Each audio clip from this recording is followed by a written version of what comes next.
කතා කරමු බිට්කොයින් ගැන.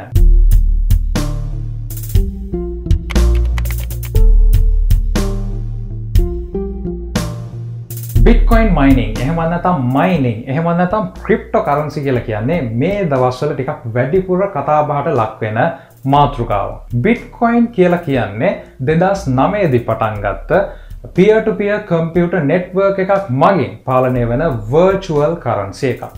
ඒ කියන්නේ සාමාන්‍යයෙන් මුදලක වටිනාකම තීරණය කරන්නේ ඒ රටවල් වල රජයන් මගින්. ඉතින් ඒ රජය මගින් තමයි මුදල් කොච්චර ප්‍රමාණයක් print කරනවද, ඒකේ වටිනාකම කොහොමද කියන එක ප්‍රධාන බැංකු ජාලයක් එක්ක තීරණය කරන්නේ. ඉතින් Bitcoin වලදී මේ වගේ ප්‍රධාන බැංකුවක් ඒ වගේ කිසිම දෙයක් නැහැ.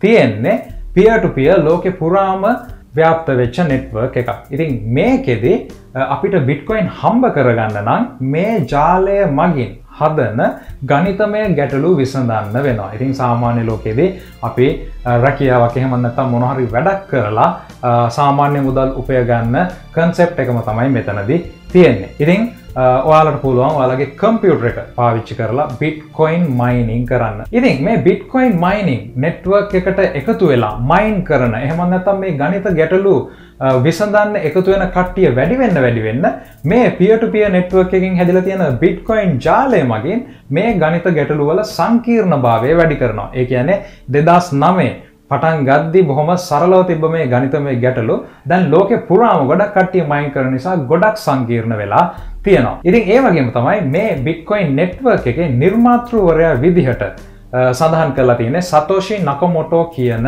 අන්වර්ථ නාමයක්. ඉතින් මේක ඇවිල්ලා නමක් විතරයි. මේක එක පුද්ගලයෙක්ද එහෙම නැත්නම් පුද්ගලයන් කීප දෙනෙක්ද කියන එක තාමත් හරි හැටි හොයාගෙන නැහැ. මේ virtual currency එකේ එහෙම නැත්නම් මේ online තියෙන මුදල් වල තියෙන ප්‍රධාන ප්‍රශ්නේ තමයි මේක තාමත් ලෝකේ හරි හැටි පිළිගන්නේ නැති එක. උදාහරණයක් විදිහට ලංකාවේදී නම් අපි සාමාන්‍ය ලංකාවේ සම්මත මුදල් ඒකක වෙන රුපියල් වලින් ඕනම තැනකට ගිහිල්ලා භාණ්ඩයක් සේවාවක් මිලට ගන්න පුළුවන්.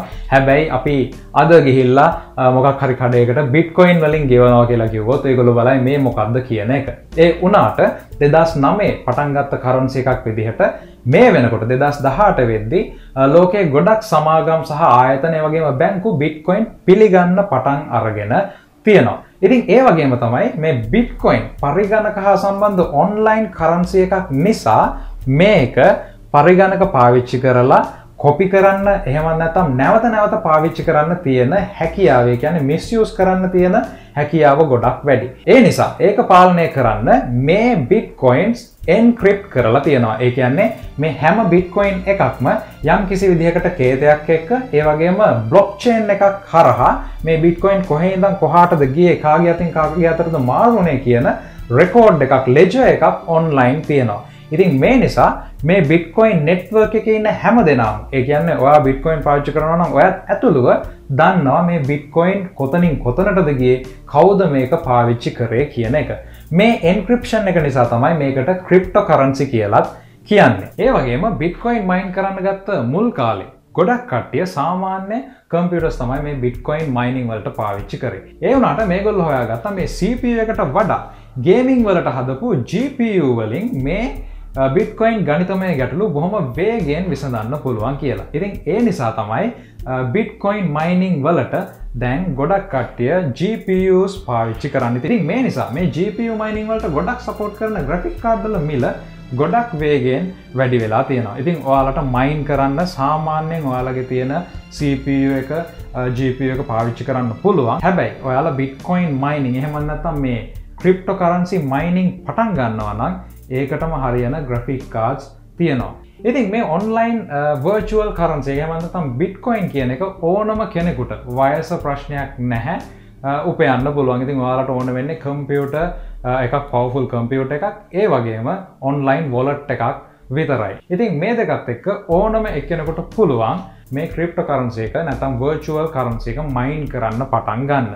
ඉතින් මේකේ තියෙන risk එක තමයි මේ Bitcoin 2009 දී හඳුන්වලා දීලා 2014 වෙනකම් වැඩි පිළිගැනීමක් තිබෙන්නේ නැති Bitcoin එක එකපාරම බිට්කොයින් එකක් ඩොලර් ඇමරිකානු ඩොලර් 10,000කටත් එහා වටිනාකමකින් වැඩි වුණා. ඒ වුණාට මේ වීඩියෝ එක කරන 2018 ජනවාරියේදී මේ වටිනාකම ආයෙත් ඩොලර් 10,000න් පල්ලෙහාට ඉතාමත් වේගයෙන් ඇවිල්ලා තියෙනවා. ඉතින් මෙතන තියෙන ප්‍රධානම රිස්ක් එක තමයි ඔයාලා මේ අමාරුවෙන් හොයාගන්න බිට්කොයින් වල වටිනාකම එකපාරටම අඩුවීමක් වැඩිවීමක් සිද්ධ වෙන්න පුළුවන් වෙන එක. ඉතින් මං හිතනවා ඔයාලට බිට්කොයින් ගැන තිබ්බ ප්‍රශ්න ගොඩක් මේ වීඩියෝ එකෙන් පැහැදිලි වෙන්න ඇති කියලා. ඉතින් බිට්කොයින් මයිනින් ගැන ප්‍රශ්න තියෙනවා නම් පල්ලෙහා තියෙන ලින්ක් එකෙන් අපේ කතා බහට ඇවිල්ලා ඒ ගැන අහන්න අමතක කරන්න එපා. මේ වීඩියෝ එකට අපිට ස්පොන්සර් කරේ reviewsrilanka.com.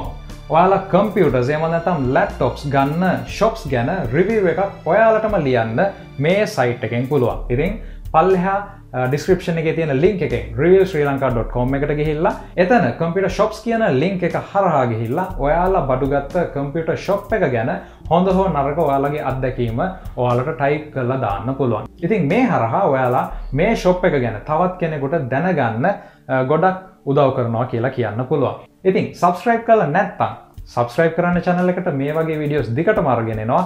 හම්බෙමු තවත් වීඩියෝ එකකින්.